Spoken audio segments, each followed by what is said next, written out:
Tanong ni Boss Ronnie Lumanog, Boss, paano kung busina ilagay sa touch sensor? Paano diagram? Ayan, so magandang katanungan to, no, mga bro.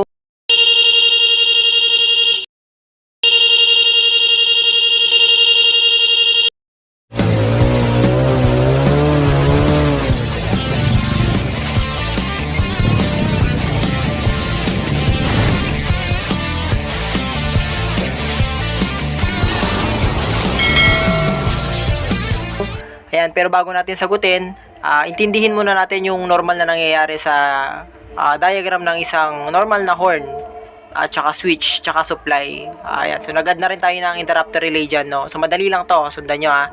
So dito meron tayong terminal connector, no? So dito manggagaling yung positive. So sa normal na harness, positive yan, no? Kung positive trigger, papasok dito sa switch, tapos pag pindot mo, lalabas naman dito sa kabilang harness, papunta naman ito sa ating direkta sa busina or pwedeng dumaan sa interrupter relay. So isipin nyo, kung wala yung interrupter relay, diretso lang siya sa busina. Ganon din naman yung negative. Yan, ng interrupter relay, papunta lang din yan sa negative ng battery. So dito yan. So yun nga, para nga masupply, parang ganito siya, oh, di ba? So parang putol lang yung positive line. Pag pindot mo sa switch, tsaka lang siya gagana. So, ganun lang siya kasimple intindihin, mga bro. Para lang siyang switch ng ilaw. Okay? Yun nga lang, momentary switch kasi yung switch ng ating push button, push button, tama. Push button, horn. So, lagyan natin ng supply na 12 volts, no? Dahil nakalagay na sa negative yan. At, ito yung interrupter relay natin. Ito yung busina. So, pakinggan nyo. O, di ba? O, di ba? Yan. Oh, so yan yung natin, interrupter, no? Yan, no? Gumagana siya. Yan yung normal na talagang kung paano siya gumagana. Yan. Ngayon, meron tayong extra dito, handle switch, kaya para mas madali ninyong maintindihan, no? Kaya ito lang yun naman yun, positive, tatawid dito. So papupunta dyan sa switch, tapos pag pindot mo, syempre lalabas yung positive dyan, pupunta naman dito sa sa interrupter relay or mismong direkta sa busina. Ganun lang. So yung negative, ganun lang. Ito lang yung negative, dire-diretso lang yan. Kaya mag-aantay lang lagi ng positive yung busina natin or interrupter relay. Sa madalit sabi, para lang tong tinatawid mo to, no? Para lang pinagko-connect mo tong dalawang wire na to. Ayan, di ba para siyang putol dyan, no? Ayan, no? Ayan, para mo lang siyang pinagdidikit. Paano naman ngayon pag ilalagay na natin yung touch sensor natin? So, may video na tayo nito, mga bro. Hanapin nyo na lang, no? Yung sa may switchless na passing. So, ilalagay ko na lang yung description dyan. So, dito, meron tayong tatlong wire. Ayan. Meron tayo, ito papakita ko sa inyo. Zoom natin, ha. Ayan. So, meron tayong tatlong wire dito. Yung red, ito yung 12 volts supply. Ito naman yung pinaka-trigger, no? Trigger natin. Ito naman yung negative, no? So, yun lang naman. Tatlo lang naman ang wire nito. Ayan. So, paano nga ba i-connect, no? Ayan. So, kung mapapansin nyo, ito lang yung pagko-connectin natin dyan. So, dito natin nilagay yung touch sensor natin. So, ayan. Papakita ko rin sa inyo kung saan ba siya nakalocate. So, dito, tinape ko muna. Hindi ko na in-screw. Ayan. Dahil extra lang naman to na switch. Handle switch. Ayan. So, andyan siya. Naka-glue stick siya dyan. Ayan yung position niya. Okay? So, sample lang naman to. Kung, depende sa inyo kung sa inyo gustong ilagay halimbawa, no? Pero ako, for demonstration purpose lang, dyan ko na nilagay. Ayan. So, kita nyo naman siguro, no? Dinikit ko na dyan. Di ko na pinakita sa video dahil madali lang naman ilagay yan, mga bro. Lalagyan nyo lang ng glue stick. Ayan. So, balik muna natin yung tape. Tapos, i-connect na natin sila, no? Connect na natin sila. Ayan. So, dito, positive. Dito, ito yung magko-connect eh.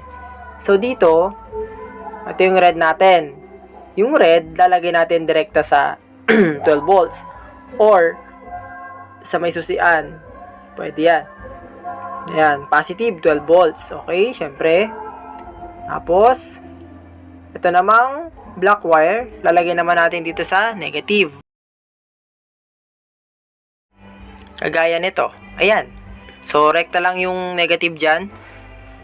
Ayan. So, yung trigger naman, syempre, pupunta natin siya dun after nung push button switch. Kumbaga, pag pindot mo ng push button switch, yung pupuntahan niya or yung return niya, dun mo ilalagay yung trigger natin para siya yung magsisilbing trigger, no?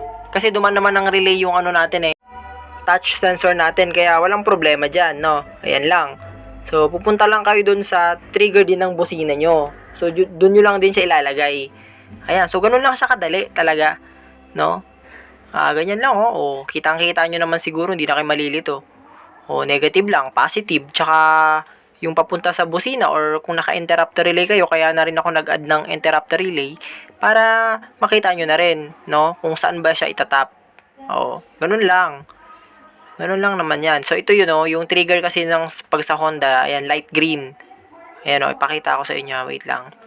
Itong light green na to, kaya pinakita ko na rin yung wire harness para alam niyo yung wire na lalagyan. Ito, kung mapapansin nyo, ayan pagtawid doon, yun yung wire doon. Ito naman yung solid block, ito yung ACC wire or yung ignition switch. Yan, dyan ko lang din kinonek yung 12 volts para masupplyan nga siya kasi yan yung nasusupplyan pag susi So, testing na natin, no?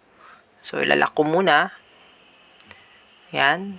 So, ayan. Gumagana, gumagana. Yan, medyo naglulus lang kasi medyo marumi na rin yung switch nito. So, dito, kita nyo, may ilaw.